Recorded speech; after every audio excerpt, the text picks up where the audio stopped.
Novak or Steffi Graf? Oh, static. We aren't the only country with pollution. Trust me, I'm telling you, I don't want to name the countries, but the countries I've played in, we could not see the person on the other side. Is lauki supposed to be a thing? My taste bud prefers Hyderabadi biryani. Michael Phelps, Andre Agassi, they speak about how difficult it is on your mental health as a professional sports person. I did struggle with mental health, came out of it, got help. When I came back from a surgery and then I came back and won Wimbledon, then I felt like it was a full circle. As a parent, for me, the biggest challenge is I personally want to do it initially, especially for the girls, because I feel that there's enough people doing things for the boys.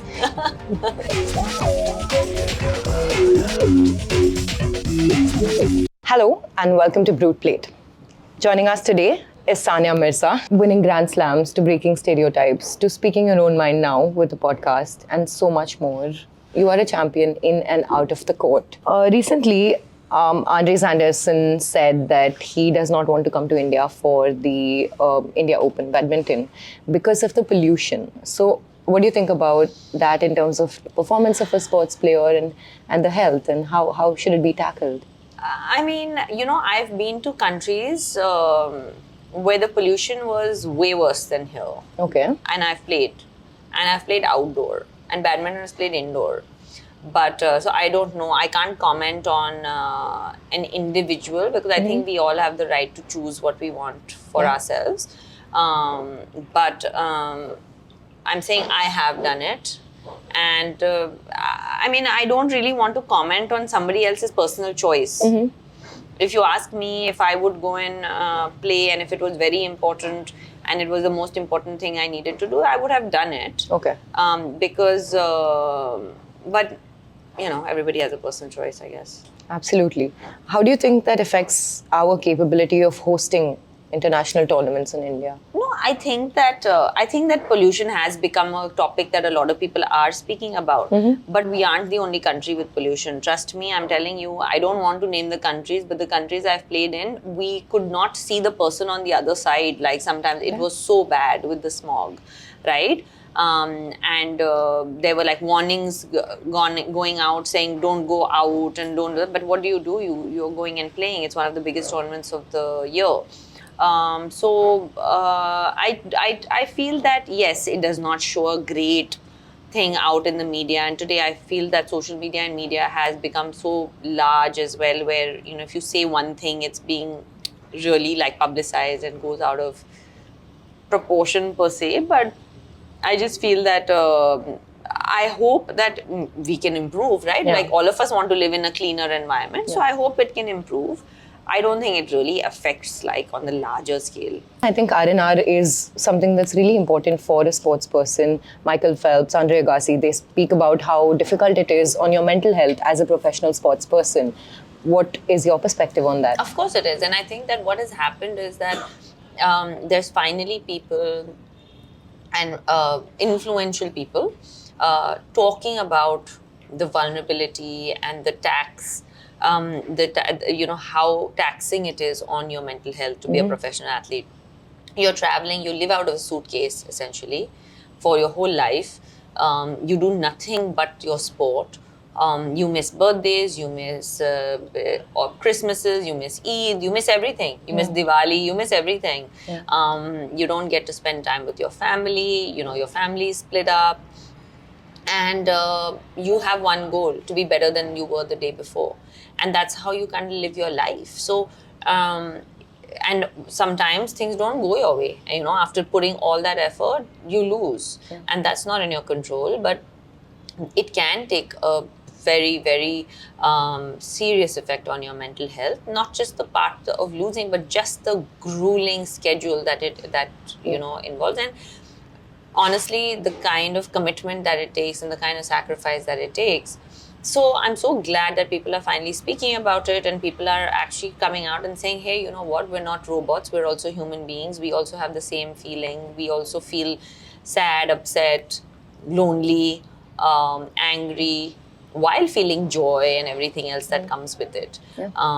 So yeah, like anything else in life, I feel when influential people with a voice kind of speak about things and be vulnerable in front of the world,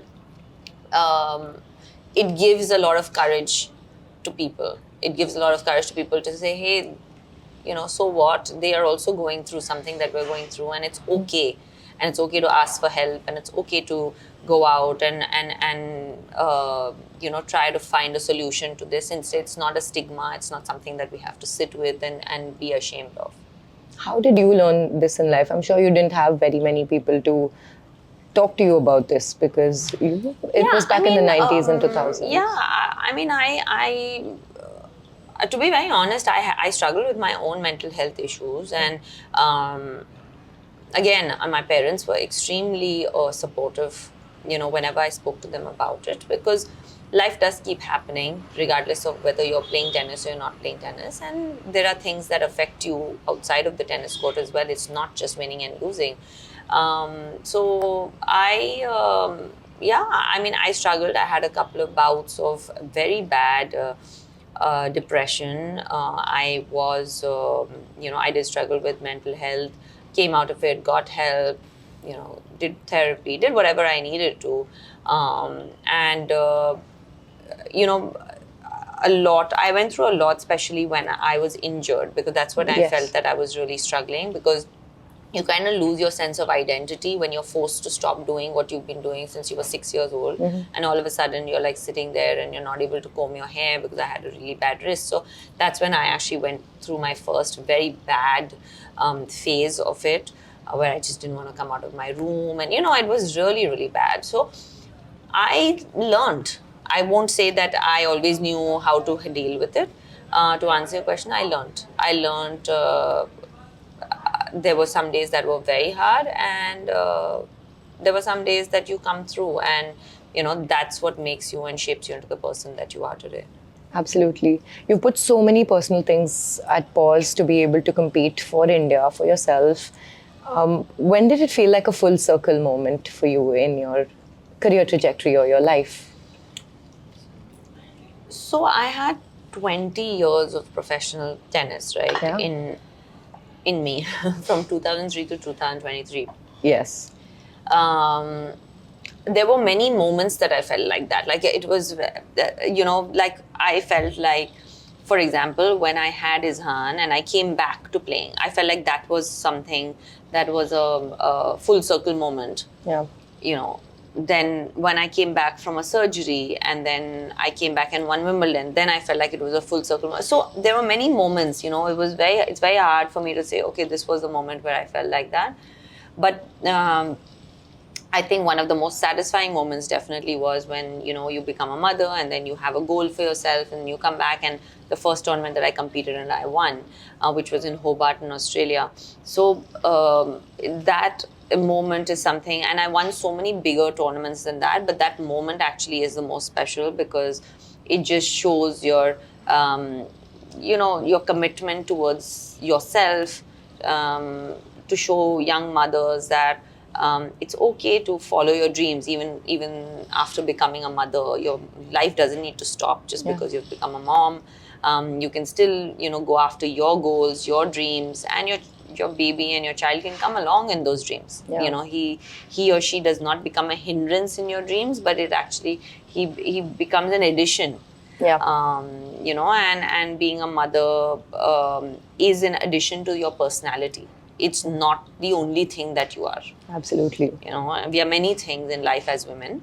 We're daughters, we're friends, we're, sisters, we're mothers, but we are also tennis players, and we are also professionals who do our own thing. And just because we fulfill all the other relationships does not mean that we have to forget ourselves. Absolutely. So that's why that moment for me is a very special moment where, I can say it really stands out. Absolutely. I think women are built for duality, and we're doing more so now with balancing everything in our plate with career and our personal lives. How is it to be a mother of a famous celebrity kid, 7-year-old? I don't know. Izhaan. I don't know. But life's much easier for him than it was for me at 7, I'll tell you that. Yeah.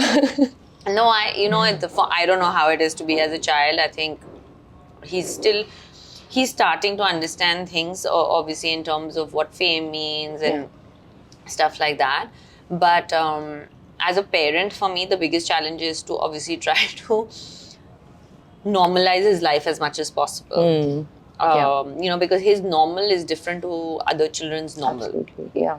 Other children's parents go to a job, they go in the morning, come back in the evening, you go to office. I mean, he's used to turning on television and seeing his parents on television. He's used to, he thinks sport is only played in like big stadiums with him. So his normal is very different. So I try to, as a parent, I understand and acknowledge that it will never be normal, what other people's normal is. But I have to normalize it as much as possible, So I don't make his life that easy. I try to make it difficult. You're the balance. Yeah, I mean, you have to, right? Yeah. Like you see, it's very different to be born into privilege. Yeah. Because it's very easy to think that you deserve all of this. Yeah. And somewhere, yes, your destiny has led you here, and God's plan was that you are born into this kind of privilege and fame and stuff. So yes, you deserve it in terms of what God has planned for you, but you still have to work for it. You can't think that everything is going to come to you so easily, because things can always change. So as a child, it's very simple to like just, think that I am always supposed to travel in business or first class. I'm always supposed, that's not how life is. Yeah. So you have to work for it. You have to, and as a parent, my job is to normalize things for him so that he is not only used to cushioning. Yes, he will be used to cushioning because that is his journey.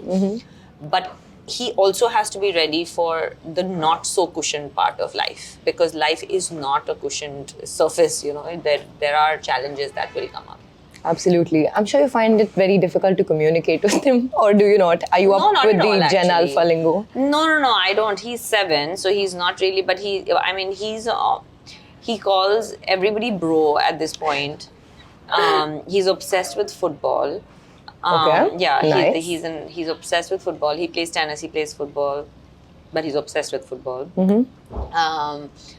He is. I think I keep telling him, you're like 7 going on 17. Like sometimes I feel like the kind of eye rolls that I get, and I was like, you're 7. You're not supposed to give me an eye roll at this point.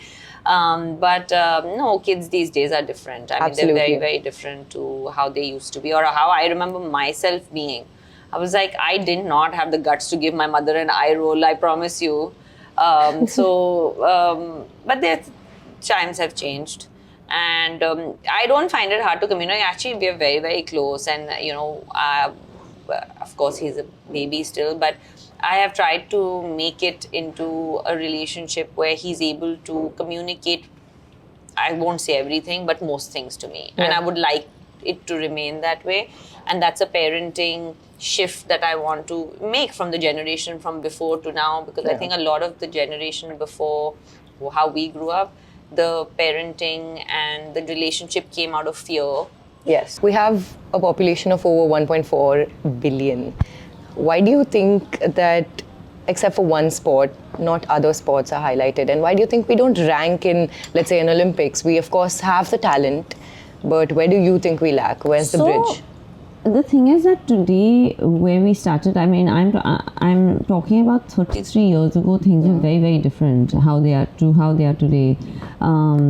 Today, actually, things have changed a lot. We actually do have acknowledgement, achievers, especially for women as well. And I mean, I think that outside of our, big male cricket stars that we have, I think the biggest superstars that we have are females. Yeah. Are female sports athletes. Are people, at Olympics, we usually the women come back with more medals. We've had number ones in the world. Yeah. Across different sports, myself, Saina, I mean, there were so many people, Mary Kom, cricket is like a religion in this country, and the fact is that we are world beaters at cricket, and I feel that the more systems come into place, because the cricket has such a great system, you produce champions on a monthly and yearly basis. And it's a long-standing one. Correct. In all the other sports, like badminton has kind of caught up and is trying to catch up, but tennis in general just has no system. system. It has no system. If I want my child to play tennis, I've never seen a tennis court. I don't know what to do with that child, right? I don't have anywhere to go and say, what do I do? Or I don't have guidance. You just learn from your own mistakes, which was exactly the same 30 years ago as well. We had to learn from our own mistakes. That is when, Mahesh came into, because he was somebody who came with experience, and that's what, we now today, I'm in a position to try and help and try and do that with the younger generation and try and share my experience. So I think slowly but surely, once systems do come into play, once we have and are able to produce more champions, we'll definitely have more people. But out of the 1.4 billion, I don't know. I don't think even 2% are playing professional sport. Sania, you brought out a very valid point. Not many people have the resources or even that leisure time to be able to play or participate in sports. But you are trying to bring that change with the next set of people. You're acting as a mentor. What do you want younger athletes or younger female athletes to learn from your journey? No, I actually am just trying to. So we just launched an initiative which is actually called the Next Set. Yeah. And the whole point and the whole, the meaning, it's just 3 words, but it means everything, because I've been asked this question as to who's after you, and when are we going to see that person who's going to compete at Grand Slams, and it's been over 20 years and we've come up empty. Yeah. I have been wanting to actually do this for a while.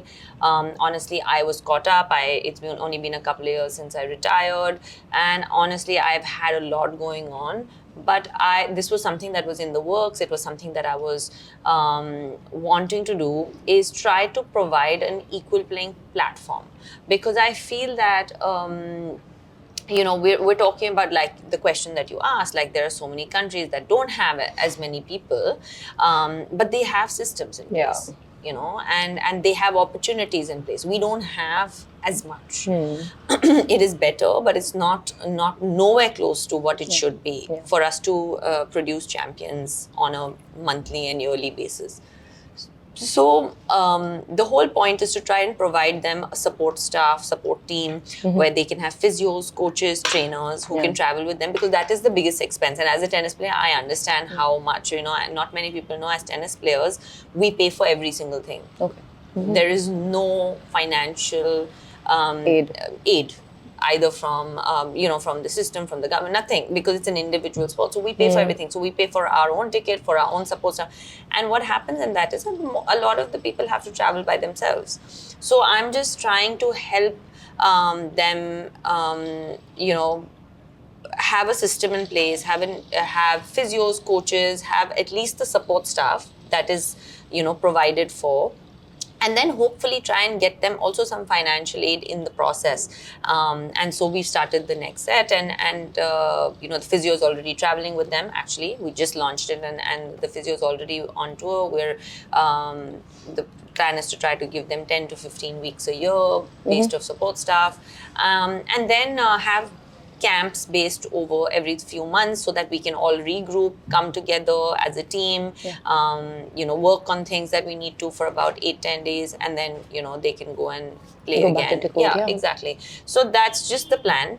Hopefully we can do it. It requires a certain amount of funding and stuff, and then I want to also try to go into other sports and help, or try to provide my experience, my assistance, or whatever I can, in whatever way possible, for them to have a shot, really. And for me, I personally want to do it initially, especially for the girls, because I feel that there's enough people doing things for the boys.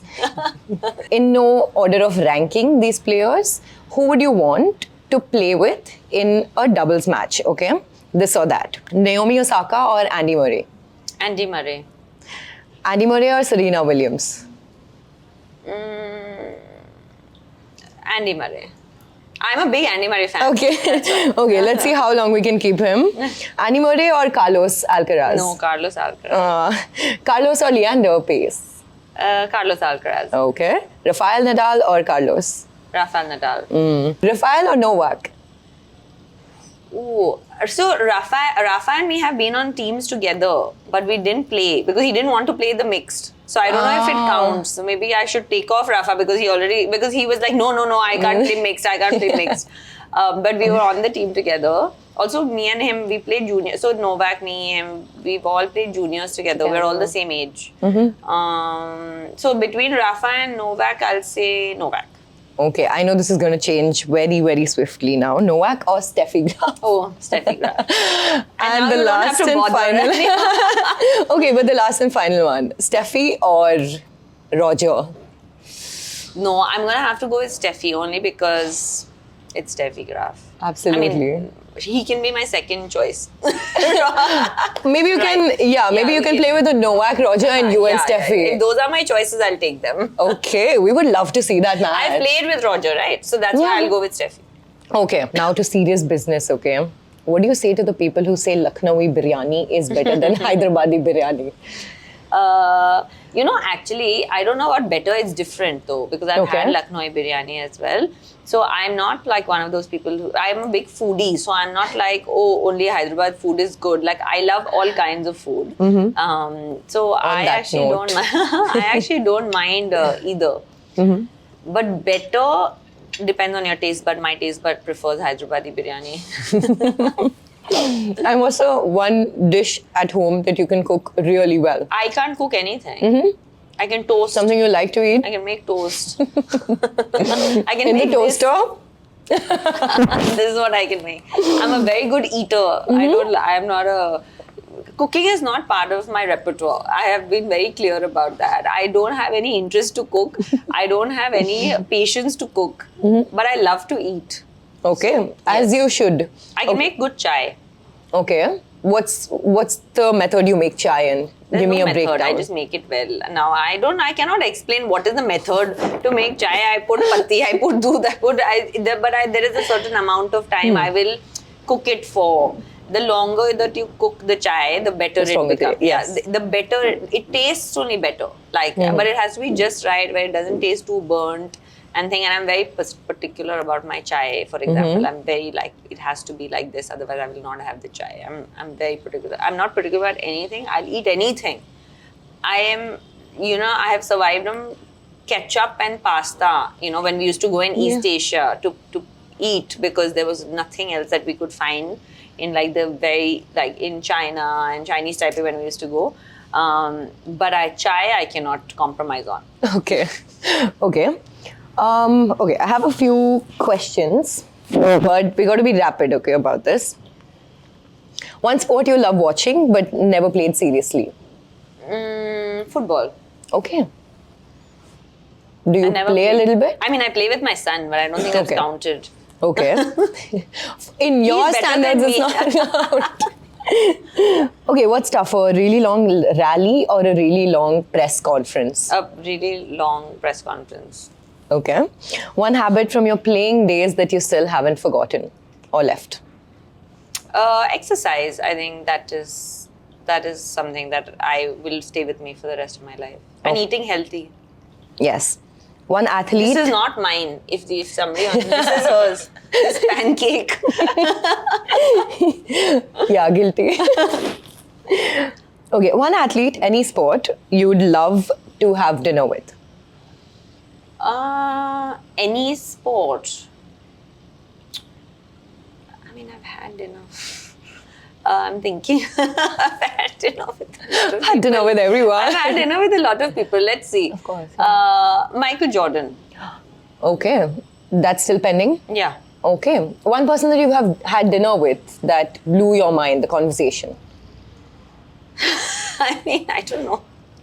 I mean, dinner with or met or whatever. I think Roger Federer, right? Like, I mean, that's somebody that I got to play with him, and obviously we were all part of a team, so we've hung out, and I've known him personally, and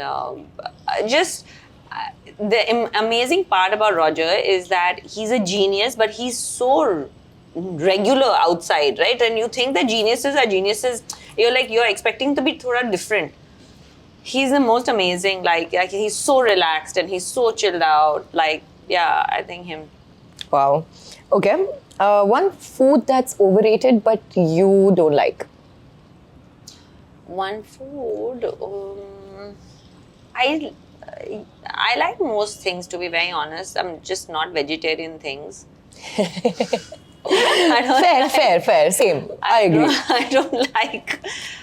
So like my favorite vegetable is like either bhindi or chana. Like those are the Okay. only two vegetables I'm like, that's nice. Outside of that, any of the other vegetarian foods are Lauki, karela. no. Is lauki supposed to be a thing? Like, is it like really? I mean, it's a regular Not for Indian me. food. Okay. Lauki karela is not for me. Best and worst country for food during one of your tennis tours. Best country? I mean, it's hard to say best, but one of the very nice ones because it's my palate is like Thailand. Like I love Thai food or Japanese food or Japan.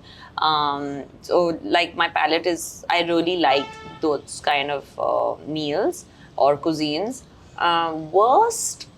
Yeah, I think it has to be like, like the Chinese food that we get here is very different, fine, right? yeah, obviously. So like when you go to China and then you're like, oh, I'm gonna have this authentic Chinese food. And then you're like, no, maybe let's just go to an Indian restaurant, right? Like it's one of those. So I would say China, like that side, because it's just so hard at that time. Like now it's a lot easier, but at that time it used to be a lot harder to find food according to our palates, I would say. Yeah, I think that also goes with authentic French it's food. Very, Even European, like I don't truffle mind. and I'm stuff. a big bread person. Oh, okay. So I love bread. So I can eat plain, like I can eat that, but I'm gluten free, imagine. So imagine the kind of commitment it's taking me not to eat that bread in front of me right now. Sardo is the next. I know, but it still has traces. Okay. But it's, compared to the other breads, it's the best. Thank you so much for joining us. We hope you had as much fun as we did.